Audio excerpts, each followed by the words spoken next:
Well,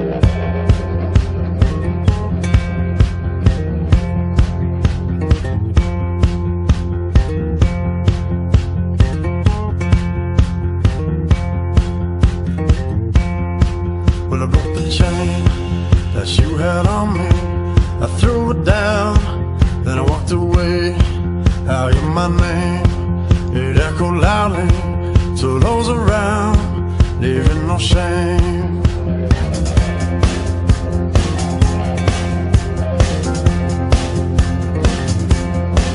Well, I got you out of my head. Now here I am, running the show. Hey guys, it's doing the chicken. How we doing, Brad? Pretty good? Working it, bro. Just going to come over this. Doing it for the boys. Doing it for the boys, brother. Men's Mental Health Week. There we go. There's surfers just down there, as you can see. Probably looks a lot further on the camera, but it's not too bad. And if you can just swing around over here, we've got the other guys just having a little chat. And way down there, you might be able to see the jetty where we started. So, Brad, we were just having a conversation about how over COVID you're able to implement a program to actually help the children. So you're actually a teacher. That's it. Whereabouts High are you? school teacher. Yeah, what school, buddy? I'm at Springfield Anglican College. Amazing. So you do a lot of fitness, right? Yeah. So we were just... Thing. Hey, can you just tell people a little bit about the story that we were just talking about? Oh, it was interesting, and actually, and it wasn't meant to be as big as it became. We went into lockdown a week before the Easter holidays. Kids weren't able to come to school, and it looked like we weren't going to come back for about 6 months. That's how ominous things were looking at the time. So I sent out an email and out to the whole school community, parents, staff, students, just saying that for that week and the 2 weeks of the Easter holidays, I'd do a group fitness session on Zoom from my house at 7 o'clock each morning. And, you know, most importantly for mental health and staying connected, that was the reason behind it, and to keep moving as well, but also just to stay connected and maintain our mental health. First session was an absolute cracker. Had 80 people to jump on at 7 o'clock that first morning. Yep. It was huge, and that continued over the next couple of weeks. Yep. Got some really solid feedback from parents, just explaining how their kids had really shut down during that time of isolation, not being able to be with their friends and go to the parks and get out on their scooters and bikes and skateboards was really demoralising for them and really quite tough.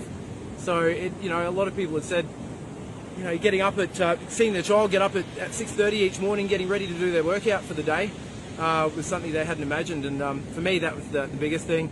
You know, we pushed on through. Kids started coming back to school halfway through the term, and I would have thought the numbers would have dropped off. So we moved from Zoom fitness to school fitness every morning. We did 5 sessions a week, 45 minutes to an hour and a half, depending. 45 minutes in the morning, usually an hour and a half in the afternoon sessions. You know, we ended up clocking up 50 sessions, and there were a whole bunch of kids, and some of the staff, and a couple of parents actually, who kept joining us, clocked up 50 sessions over the 10 weeks. It was pretty amazing, really humbling. And that was all voluntary. That wasn't like a school class that was kind of enforced or imposed against them. This is something they choose to do, right? No, absolutely. There was no obligation, no onus on them at all, but I think as they started doing it, the need for exercise and connection with everyone else was great. You know, I had Year 7 students on there and Year 12 students and parents and teachers who were all connecting via Zoom and had just become really great friends where they'd had nothing to do with each other at school. And when we came back and we were training together on the school grounds, the friendships that were forged were huge. And when we had our 2.5 hour final session at the 50th mark, it was just absolutely amazing to see those friendships awesome, that have forged and the connections that have been made. Yeah, and so part of that was because of the way it was programmed. There was exercises that they needed equipment, so they had to think outside the box and come up with ideas where they could build up resistance and things. That's right. We, I said they needed to get something heavy around, 5 kilos and something of 10 kilos, whether it be a pot plant, a brick, filling up a bucket full of sand, whatever it was that they could use for some resistance.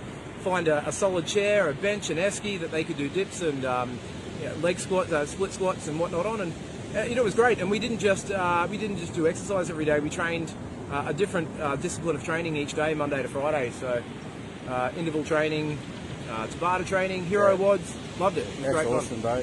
Well, that's a fantastic story. This is why I wanted to bring this guy, because he is an inspiration to me, my friends, and your children at Springfield. So you should be honoured to have this big guy next to you, because Thanks, Not brother. only are we equally good looking and handsome, we're also very humble. So awesome, brother. Thanks, But anyway, let's kick on, brother. Here we Right, go. There goes our tracks. Let's go. Let's keep going. Thanks, Brad. Let's keep it ripping into it, brother. Thanks, bro. You fell behind, out of my view. So come on, catch me if you can. Oh, you better be fast, you know I'm a free man. So come on, catch me if you can. Hey guys, how's it going? We're for Men's Mental Health Week. We're doing a walk. Hey, but look where we come from, guys. Way down there. And we're now about halfway, way past these big buildings. This is only surface, so we've got to go another 8 k's or so past there. But we're doing really well. How you going, Bordy? Yeah, not bad yet. Brad, Kicking on. what do you got there, brother? Always on. We're good. How you feeling? Bad and good. Bad and good. I'll take the good. Jeff, you looking good, brother? All good, mate. No problems. All good? Everyone's looking fresh? Taking a seat, but just a refresher. So remember, it's always good to include family, wives and children, because that's who we need at the end of the day to help us get through. That's who we want at the end of it, is to have an improved family. So a great way for us all as men to improve our mental health is through family, community and culture. And that culture can be anything from hanging out with this guy,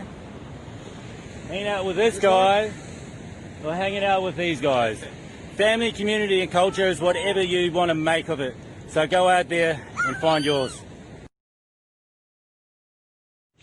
Hey guys, welcome to Men's Mental Health Week, and we're still down here in Broadbeach outside Curraway Surf Club, and today I'd like to introduce you again to my good friend Brad and Melissa. Yay! Now there's a very important reason why you're catching this guy take two, because not only is he a great educator for your children and a great inspiration and role model to them, but he's also a great fitness trainer. Brad, what's your experience in fitness? I've been a Les Mills group fitness instructor for about 15 years. Slowed down a bit on that when the kids came along, but I'm still heavily involved in that sort of training now, and working with kids at school as well, with a variety of fitness disciplines. Very relevant to today. And this is a lovely Mel. Can you please explain yourself as well? Explain myself. Explain Well, yourself, explain woman. myself. Explain yourself. So I'm Melissa. So I actually am a yoga instructor and a breathwork facilitator, and I do a lot of life coaching as well. So I sort of work on all levels, the physical and emotional levels. And breathwork has been a huge tool. I've been doing that for about 23 years, and it's now become the forefront of what I'm doing. That's amazing. And I think when it comes to men's mental health in today's age, where we used to just go out onto the footy field and get our physical exertion expression out now, we now need to find out another way where we can do it more passively. And I found that what you're doing through breathwork and yoga is really good.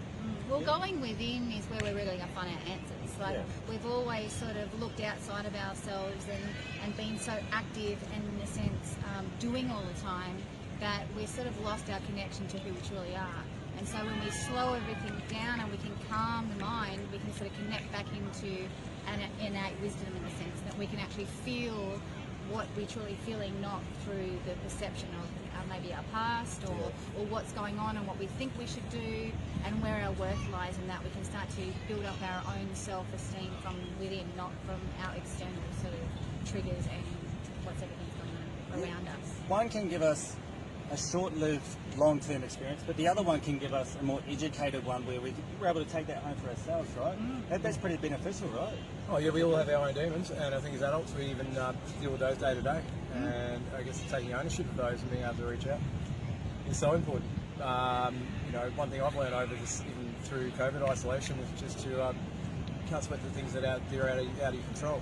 And if there's anything that I can pass on to the young people I work with in school, it's that it's one emotion at a time. We bottle those up and it becomes a very deep-seated emotion which we can't let go of. Which is why I'm really quite interested in what Melissa's work entails. So, to let you know, Mel, you have a couple of boys? I've got 2 boys, Oh, yes, big 10 boys? and nearly 8. Yep, so they're getting bigger by the moment.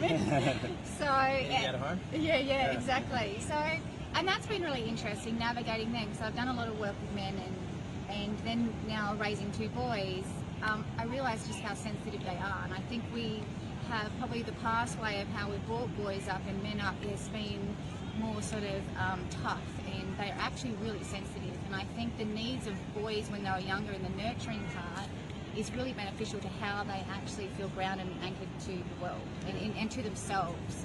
And I think what we've missed is managing our emotions. Like, it's not bad to feel angry, and it's not bad to feel sad and have these kind of so-called negative emotions. Is part of life, that sort of dark and light of everything. That it's how do we manage those without reacting to it in a negative way. And breath work, by really embodying yourself and being calm in your physical body, is really, really important. And breath work can bring you back into that. Definitely. And then they can sort of see it from a different place instead of that reactive to what's happening externally. They can calm everything down and then navigate it a little bit differently. It's amazing. It's a great way to explain it. Can you give us a couple of examples how you might be able to impart some knowledge on how we might be able to alleviate anxiousness? Well, I mean, how we create anxiousness is using our mind. So our mind is a very limited space. So when we can sort of drop back into the body and get used to feeling uncomfortable, because those negative emotions make us feel uncomfortable in our body. And it's something that we have never really felt good with uncomfortable. So we will check out and the mind will create stories. So if we can drop back in the body and just breathe and feel our feet on the ground. So inhale deeply through the nose, exhale out of the mouth, and just feel your feet on the ground, hands next to you.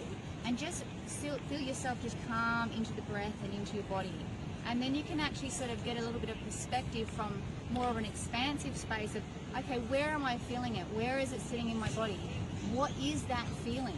You know what I mean? Instead of actually projecting it out to distract yourself from the feeling that you're just feeling. Sometimes we are so used to distracting ourselves by either being busy or emotionally reacting or doing something that we've always done, that we don't just feel the feeling to navigate how to move through it, breathe through it and let it go, and then it perpetuates and the suffering perpetuates. That leads me to a question. Then a lot of people use words, and it's really hard if you've never heard it before. When someone says be present, how can we be present?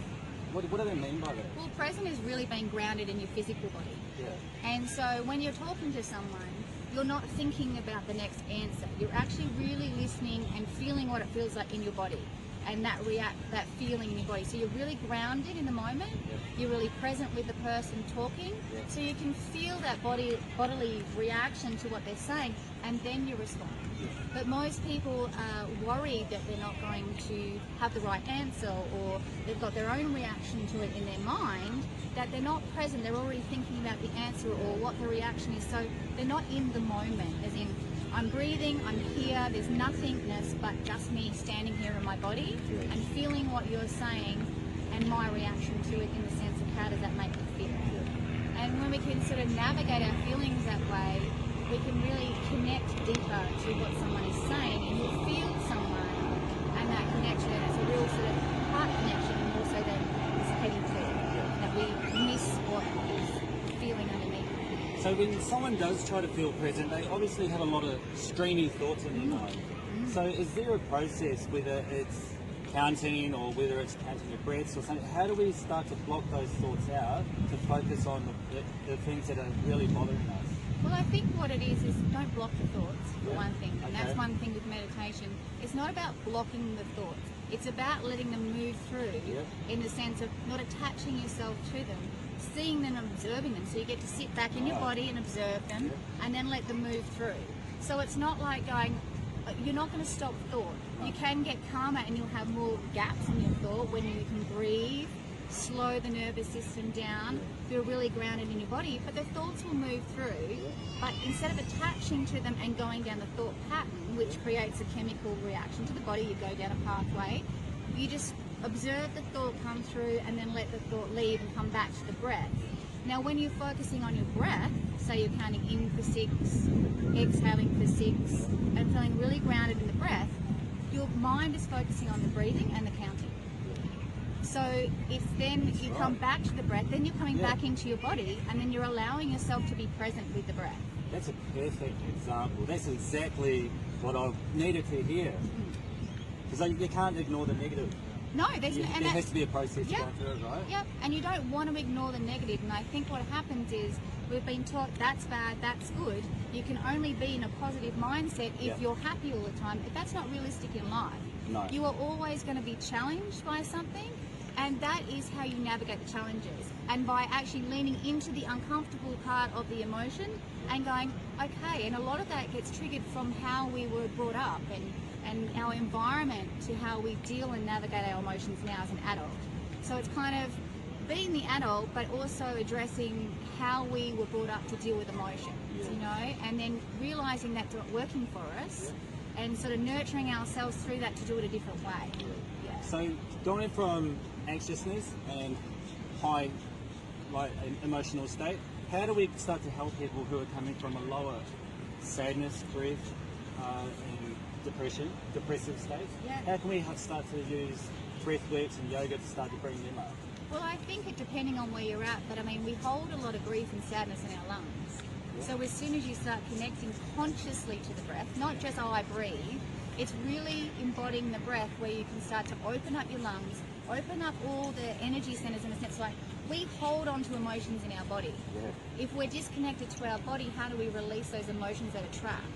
You know what I mean? So it's connecting to the feeling, where the emotion lays, and breathing through it, where this sort of we can sit back and be the observer of what moves through us and it lets go, in a sense that we don't have to do the holding on anymore. We can sort of breathe through it and we can understand it, that we're still safe. So it's creating a new safeness in our body as an adult, not from the perception of the past, and using the breath to really calm yourself down, that you step back and become the observer of the mind, which keeps us in fear and suffering, and then we can just be in our body and we can just breathe through that and be really present with the emotion.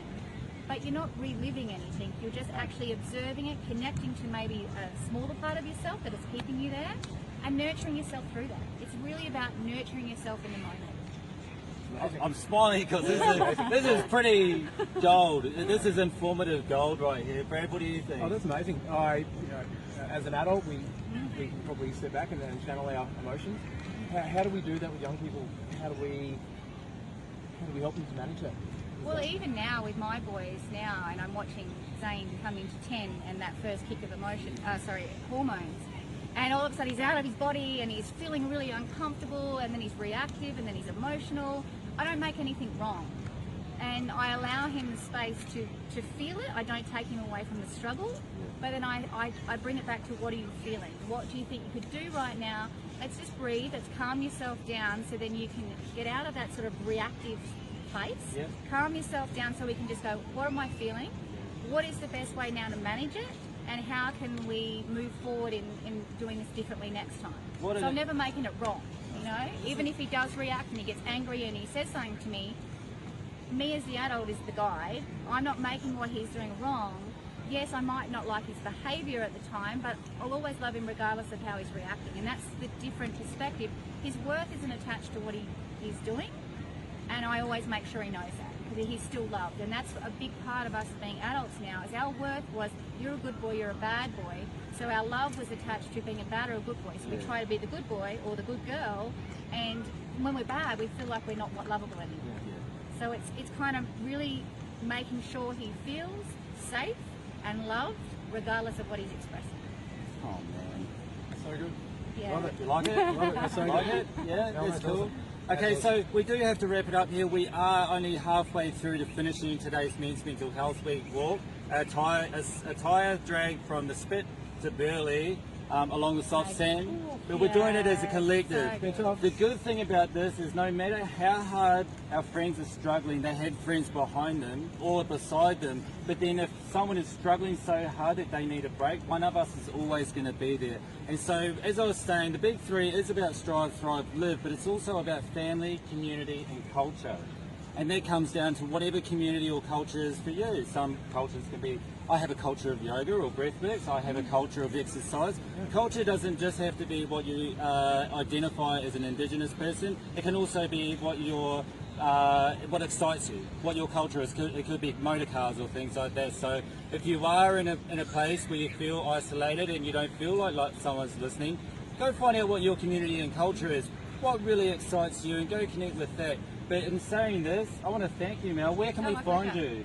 You can find me on Facebook or Instagram, and also my website, which is melissamelrose.com. So you can connect anywhere, and I'm always available to reach out, connect. And I also do some workshops around the Gold Coast at the moment and online. Beautiful. So online workshops, you can find it through Breathworks and also social media. So whenever you can, guys, go find Mel. I want to thank you, Mel. Oh, my pleasure. Always a pleasure. Brad, Thanks, Mel, so much for your Oh, insights. my pleasure. Really appreciate Thank it. you. Thank you for having me. Thanks again, guys. Men's Mental Health Week 2020. We'll see you at the end.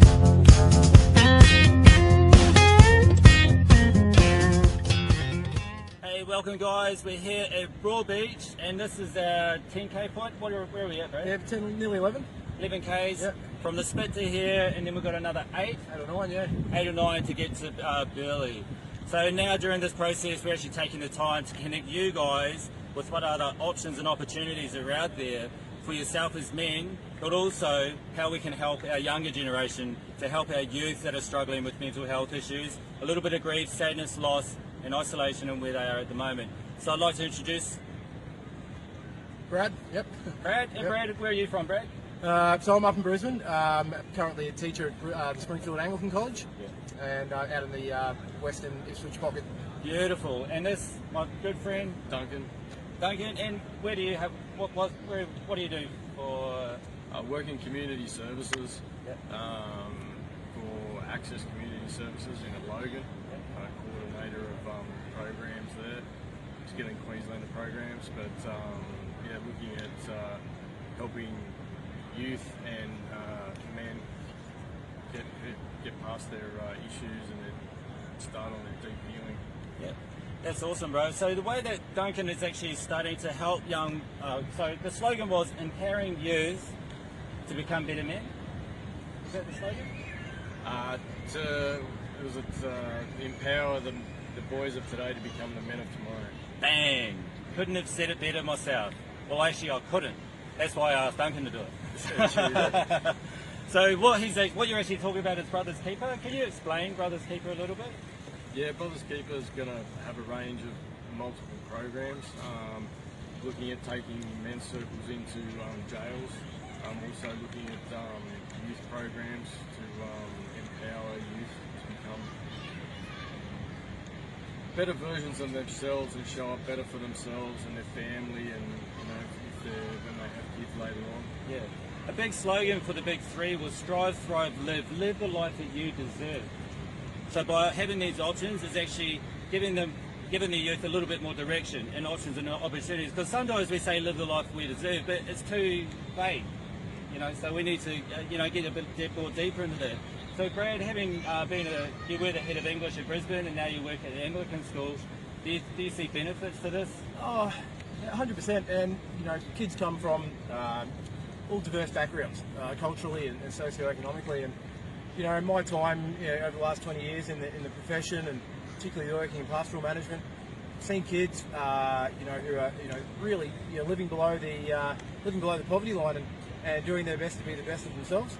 But then you see those kids who are come from very prestigious backgrounds who struggle with the same circumstances of isolation, self-doubt, grief over family breakdowns, and non-parental support. So, from my perspective, I see it as great importance that we really look after those from all backgrounds, because they're young people. They all struggle with the same demons. Yeah. So Duncan.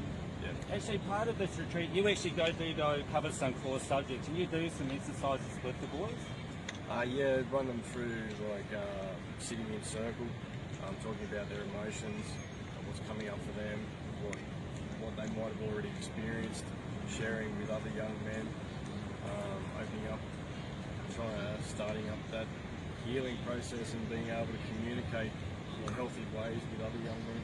I was actually with Jade, a young boy who came to my attention a while ago, and something that he had an issue with was expression of self, expression of emotion, because sometimes when we don't have that vocabulary of emotional dictionary, we get frustrated. We don't know how, we keep looking at the person like, oh, why can't you understand it? And it gets frustrating. So, but Have you always been this cool, calm, collected guy? No, I suffered from depression from a young age, from about 15. That's also led into first lot of addictions, suppressing emotions and basically trying to escape from what was going on in my head, the depression, so numbing out. And then that led into gang life and more multiple drug addictions, to the point where I got shot dead.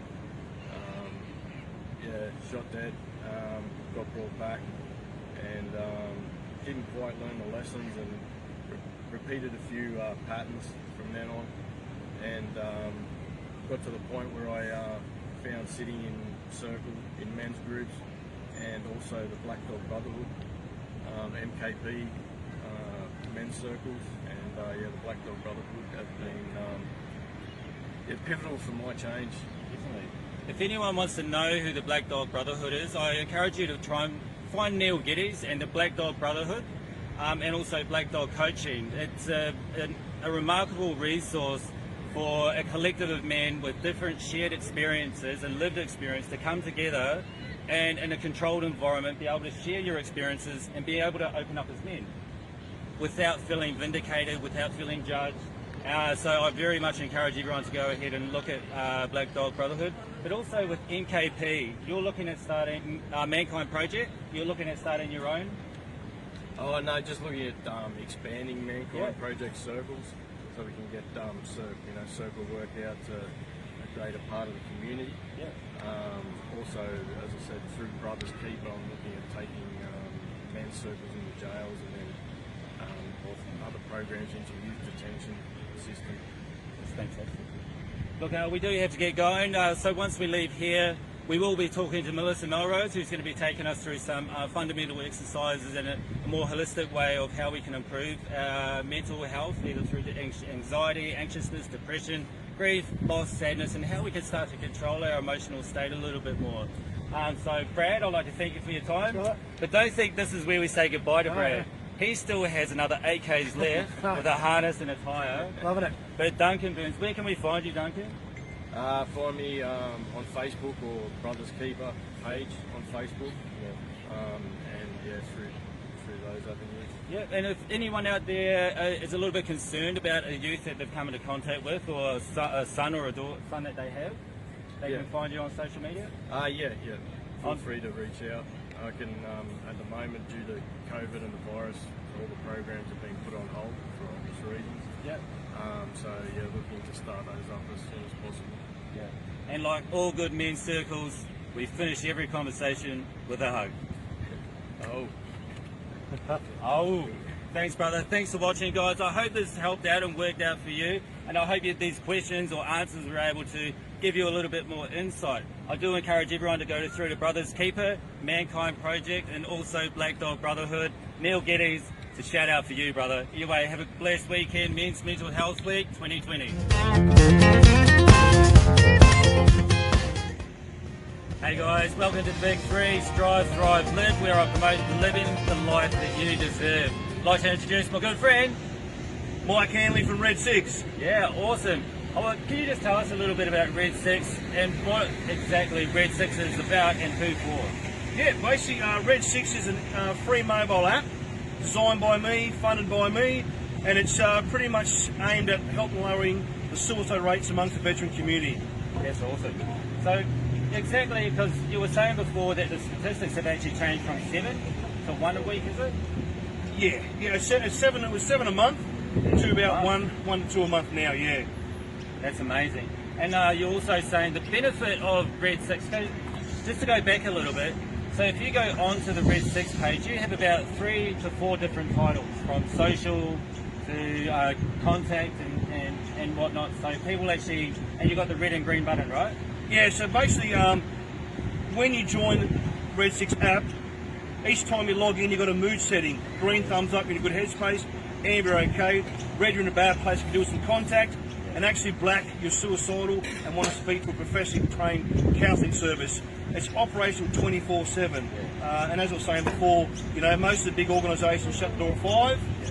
This is where Red 6 kicks in, because everyone's at home alone, they've finished their work for the day, they've had a beer or two and they start to feel like they really need to talk to someone, and Red 6 gives them that opportunity to actually reach out and chat to one of their mates. So when you register up to 3 of your friends, and they become your battle buddies, your support.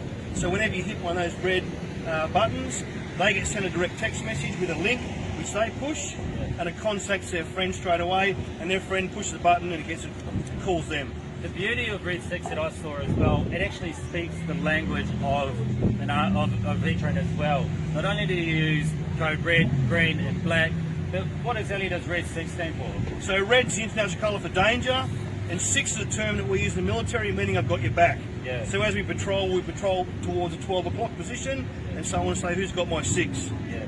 The beauty of that is that it actually tells me you actually speak their language, so you actually understand how to connect with them. So you're actually saying when you actually talk to them, you're actually able to get into their headspace to shake them out of that, right? Yeah. Obviously, when you're talking to someone who's wore the uniform, it's a lot more easier to sort of have that trust and understanding, and we find that works really well. And again, you know, when you're registering 3 of your battle buddies, these are 3 friends of yours who, you know, when the chips are down, you'd like to hear from. Yeah. So straight away, you know, you've already got that rapport with them as well. And these are 3 people who put their hand up as well, right? Yeah. They said, I love this guy. I know I can see something's going on. Yeah, but as we said, you know, I'd rather you send me a message at 3 o'clock in the morning than me having to remember you, you know, how good bloke you were, you know, a few weeks later. Yeah, exactly. Sometimes the saddest thing we can do is have to go to a memorial. Exactly right. Yeah, so we want to beat that. We want to try and include them in life. So not only just with this, but you're working to develop in different areas, which is why I would love talking to and hearing the things that you were saying, is because it's adapting. Yeah. So as we were chatting about before, you know, it came from lived experience, and it's easily adaptable to every other industry. So, you know, we're currently looking at the general public, men's health, women's health, students and teenagers. We've got the police, we've got the fireys and ambos, New Zealand, you know, we go global. Yeah. So it's all there. It's just a matter of, you know, connecting with the right organisations that we think that can support Red 6 and go from there. There's a big thing happening where we do see a lot of non-activity in the current charities or organisations that are already been existing. Some of them have been around for so long, they haven't evolved and they haven't innovated at all. So we sort of think as a community, where is all our money going? So I really think that the best way for the next generation to be able to progress through trauma is through innovation, and I think Red 6 is one of those applications that it is that evolution. So you're actually looking to work with government bodies? Yeah. Looking at anyone who we feel is doing good within this space. You know, ideally government organisations would be great, but you know, as we said before, there's the Black Dog Institute, Beyond Blue, Lifeline, anyone that we feel that is really doing well. Yeah. So can you, like, I'm intrigued. Can you tell us a little bit about yourself and your experience? Yeah. Look, I was born in the western suburbs of Sydney. You know, grew up with the rough crowd. Joined the military.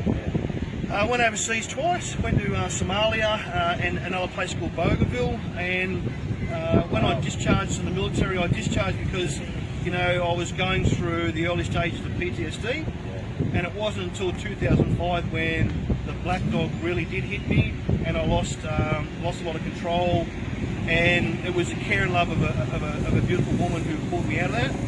And from there, I started looking at the effects of PTSD, and I sort of looked ahead at the next generation. We had Afghanistan and Iraq, and I could see that they were going to be needing something like Red 6. So 2001 to 2015, we were losing 1 to 2 soldiers per month through suicide. And then 2016, 2017, that number jumped to 7 per month. 2018, I implemented Red 6. Within the first month of activating it, I had over 3,000 downloads. So I realised that this was going to work. I reassessed it, and then in 2019 in March, I relaunched the concept. In 12 months, it became the #1 veteran support tool. So I knew that this was working really well. It was the simplicity of the whole concept was what was a major attraction to men and women of our armed services. And since then, it's just I guess it's been looked at from various other organisations that they want to get on board. So we will develop that over time because obviously, as you're aware, we're both extremely passionate about breaking the stigma of suicide and what we can do. And I think, like yourself, it just took a bit of passion and some drive to actually make this work. And you know, like anything, it's hard work. There's a lot of knockbacks, but you know, you've just got to take the good with the bad and continue. So you were actually, so you said 2005? Yep. Yeah, so a lot of times what people don't realise is that there must have been a long period of that dark period. How long from 2005 up until that point where you started to make that change? Was it a year, 2 years? No, it's look, I guess it was an ongoing process of 10 years. Yeah. You know, there was the good days, the bad days, and there was the terrible days. Yeah. I was lucky enough that I had a little bit of support in place. So when those dark days did come, my partner would give me the day off, so to speak. She knew, and then she would monitor me, and she'd reach out to a few of my friends who would then, you know, do the buddy check. Yeah. Are you okay, Mike? Do you want to go and have a beer? Do you want to go for a walk? And again, this is all things that I put into that app because I knew it worked for me when I was at my worst. Yeah. And sometimes just knowing that your mate's there is all you need. You know, you don't wait for your mate for you to put your hand up. It's, you know, when you see a mate, when the chips are down, you have to respond. Yeah. That's their cry for help. Yeah. Don't say to them, "Oh, call me if you need me." You call them because that's what they want. You know? And it worked for me, and I think that it's just that lived and learned experience that I've passed on through the app. There's a lot to be said for lived experience and then sharing that experience with Rose. And for your community, as I was saying to others, a lot of what we're doing is about family, community and culture. And that can be whatever it is to you. You actually did touch on something, even though, so I'm 5'6", 5'10" on a bad day. So we've got a big guy here. But the love of a woman is what helped you pull you back. So in saying that, you're actually designing this as well to include partners. Yeah, there's another version that's in the pipeline, Yeah. the families and partners version, because again, we want to be able to provide that level of support to them, because as you're aware, they're extremely passionate, and they're obviously sometimes they're the ones that are left, you know, to pick the pieces up. Yeah. So if we can provide that level of care and support to them, I think it's a win-win across the board. I know that for a lot of people who go through a lot of very complex, intense trauma, it's hard to find that person who you are again. And those loved ones that you left behind to go serve your country, they want that same person to come back. But when they don't come back, that person, they want to see how they can get glimpses. How can they start to see that light of hope in that person that left come back again, so that they can start to have that family unit again. So it's really great to hear that it includes women, it includes your family. Yeah. So you're also saying that down in Currumbin RSL and whatnot, you're holding workshops? Well, basically what we do is through the app, and every time someone hits a mood setting, they get plotted onto a map of Australia, and we can identify areas of larger gatherings of veterans, either under stress or, you know, in need of support. So we try and collaborate with other organisations and run free awareness workshops for the veterans and also the partners and families of the veterans, so they know what to do, where they can go to for further support if and when needed. This is enlightening stuff, and this isn't kind of like you're reinventing the wheel as such. No. This is obvious stuff, Yep. right? Yep. But it's just action in it. I think that's what I love about meeting people like me, is because we're not just passionate, but action. Action is the go. Definitely. You know, sometimes, you know, the simplest ideas often fall by the waist. Yeah. But if you can find that passion and drive that you need, you can make it quite successful. They say the most wealthiest place in the whole world is a graveyard. And that place are ideas, these technologies that have gone to waste.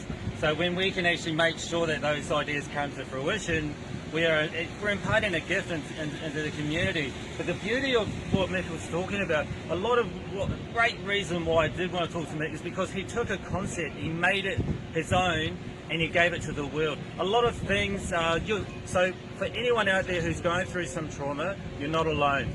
And do you know what?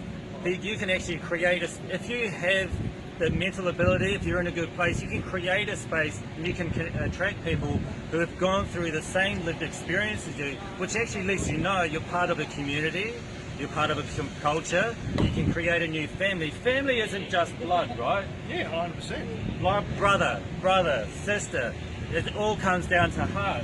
And you find that within this community, they have a lot more brothers than what they realise. You know, if you've got an idea, you know, something as simple as a coffee catch-up in your own community can make the difference between someone having a good day and a bad day. Yeah. You know, by just being there. And that's sometimes, you know, veterans, the general public who are actually having a bad day, that's all they need. You know, just to know that they're not alone. Yeah, you know, something that I heard was that some people are afraid to get involved because they think they don't know what to do, they don't know what to say. Sometimes the most simplest thing you can say is, I'm sorry we had to go through that. I'd like to go for a walk, or I'd like to go say something. You don't have to try and come up with a story that aligns with them so that they know that you care. Saying sorry, you love them, and that you'll always be there is the most simplest way to let them know. And then a lot of it just comes down to basics. Yeah. You don't need to read 1,000 books to be good in this space. No. You just have to have 2 ears and 1 mouth. Yeah. You know, and listening is something that's a valuable tool. Sometimes even with mental health, sometimes the most simplest steps, a lot of people tend to think, well, how am I going to get, is there a magic thing? No, sometimes it comes down to starting inside your house, cleaning it up. Yeah, looking after yourself. Looking after yourself. You know, it's not that, it is complicated, the space you're in, but how you start that process can be as simple as making sure your laundry's done, making sure your house is clean. At least when you come home after a bad day, you've got a clean house to come back to. Decluttering that can make it a lot easier for yourself and your anxiety. So can you tell us, is it, with these guys, is it from high anxiety, depression? Is it a combination? Is it everything? Oh, it'll be a combination. Look, these guys and girls, you know, we've been in some environments, you know, where your life is a threat. Yeah. You know, when you come back from those situations, it's not an easy situation where you can turn that button off, so your senses are all heightened. Yeah. Come back into an urban environment. One of the greatest things I heard years ago was in World War I and World War II, we had a prominent enemy in the battlefield that you could easily identify. Yeah. These days, the threat of danger can come from anyone and anywhere. When you come back, it's about sort of, you know, trying to blend back into society, and a lot of us have difficulty doing that because we're suddenly thrown into areas where there's mass amount of people and noise, which is a lot of chaos for the average person to sort of, you know, descale, sort of eliminate any potential threats. Even though we know that there may not be one there, we can't actually turn it off. So we have to have things in place. You know, one of the greatest things I've seen lately is the assistance dogs, you know, because they can pick up on that level of stress. And by having someone take your thought off that, it's working quite well. And I know firsthand it works really well. So that's almost like basing your emotional surroundings based on how that animal reacts. Yeah. And how perfect, because animals are the best judges of character, but they're also the most calmest. But they also have that placid nature about them. You know, and the public sort of is getting on board too. There's shopping centres where they'll allocate times for people highly stressed, you know, and people dealing with PTSD. They can go and do shopping, you know, because it's not as busy, and that's something that we really appreciate. You know, having some systems in place, going there with someone like your partner. I know some people are single, they don't have that, but you know, there's home shopping that you can do. But having little procedures in place that make it a little bit easier for you tend to, you know, make the day a lot less stressful for that person. But one of the biggest things I find is actually doing something to better your health physically and mentally. Might be just going for a walk each day, you know, some form of physical activity. And I'm very, as you can imagine, very pro activity. Being a bigger bloke, you know, I'm not talking about extreme cardio, but doing something, you know, taking the kids for a bike ride or something like that each day, you know, actually getting outdoors, you know, and meeting someone new, because, you know, as I was driving here, there was an old lady crossing the road and no one was stopping the traffic to let us through, and I looked at my daughter and I said, you know what, this is common courtesy, costs nothing.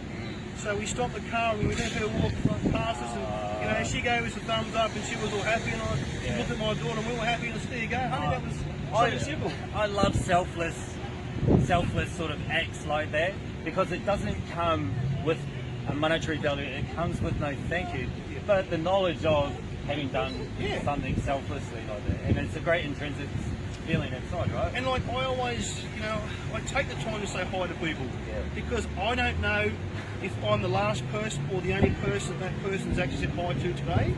So, I look at that and if I can do something so simple, it may change a person's day. I definitely find like in my life I went through quite a lot of trauma and saw a lot of people die and go through bad things. I know that life is short. I know that from leaving here, some of my friends could have a car accident, I could never see them again. I always want to leave letting them know that I cared for them and they were always good friends. Duncan, who's holding the camera there, every time we say goodbye, we give each other a manly hug. I've been felt a little grab here or there, but that's okay. Just joking. I got a good Kiwi mate and he says to me on the phone, because we always talk on loudspeaker, that I love you. And my wife looks at me, and I'm always, I love you too, Ed, it's all good, brother. Look, that's the beauty of today's generation. This is how we're changing. We're changing that dialogue of conversation, where that's now, we can say that freely, loudly, where others can hear it, and we won't feel vindicated about saying it. Okay, we do have to get going. No, you're right. But I want to say thank you so much. Can you just let everyone know where we can find you? Yeah, look, on Red 6 we've got a website, www.red6.com.au. I've got a Facebook page, Red 6. I've got an Instagram page, Red 6 _ app. So, look, get on board, have a look at it. And, if you're an organisation that's looking for some support, look, we're going to be rolling this out to as many organisations as we possibly can. So, keep watching, guys and girls, because it will become available to you at some stage. Beautiful. Thank you so much for your time, Nick. Appreciate it. Thanks, brother. And thanks for the work you do. No worries. Thanks, guys. I'm a free man.